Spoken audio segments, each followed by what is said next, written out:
Hello guys, welcome to my vlog. For today's vlog guys, meron kaming lakad guys. Magpunta kami doon sa Bagong Beach guys. First time namin makapunta doon. So, gusto namin makita yung Bagong Beach po guys. Kaya tara guys, samahan niyo ako guys hanggang sa pag-end po sa vlog na to guys. And thank you for the love and support guys.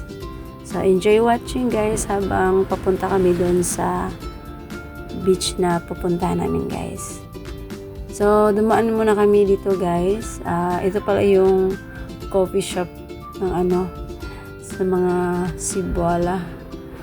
So maganda pala yung nila dito guys. Yung coffee shop po nila. So sinama ko rin guys yung alaga ko.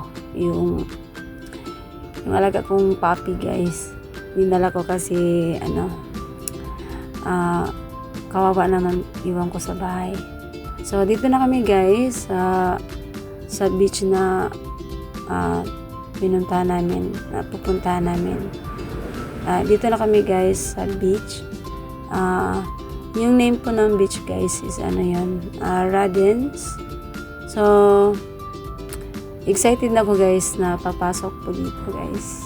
Medyo malakas yung hangin pagdating namin dito guys. Pero okay lang naman guys. Maganda naman po yung panahon na nagpunta kami dito guys. Kaya thank you guys for watching this vlog.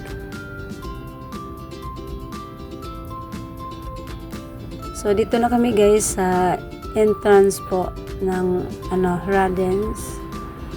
So medyo unique guys yung mga nila dito. Yung view po niya dito guys.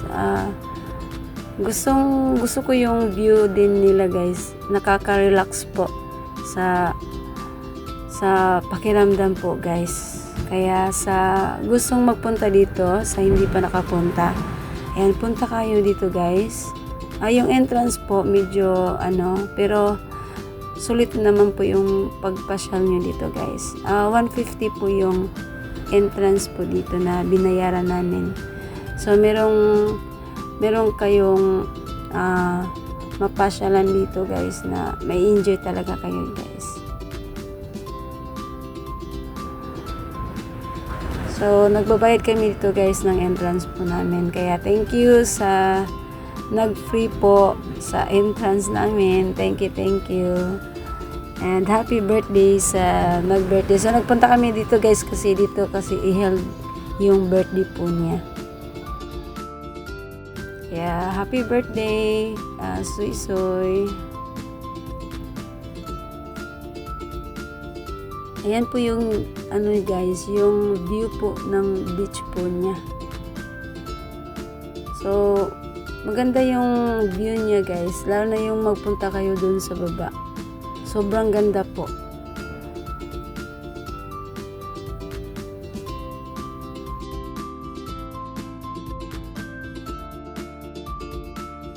Ito lang kasi guys yung swimming pool po nila. Meron silang swimming pool. So ganito kalaki. So medyo hindi gaanong malaki yung swimming pool guys.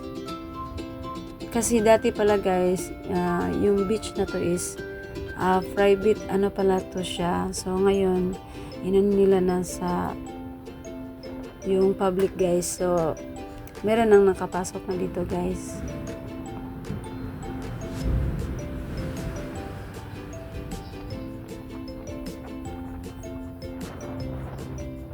So, kasama ko guys ang mga Cebuala po dito, si Pastor Elsie.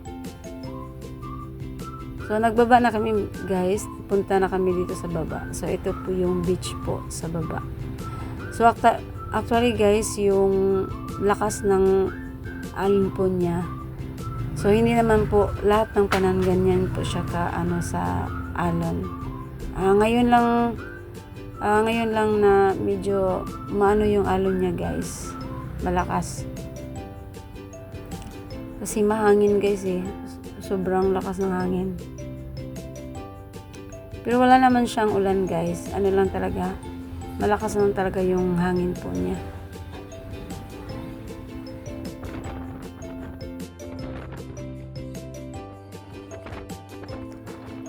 So, hanggang dito na lang po guys. So, mag-selfie muna kami dito saglit para makaakyat kami balik. So, may mga pinapasyalan pa kami guys. So, see you next vlog po. Kaya, thank you very much and God bless to everyone.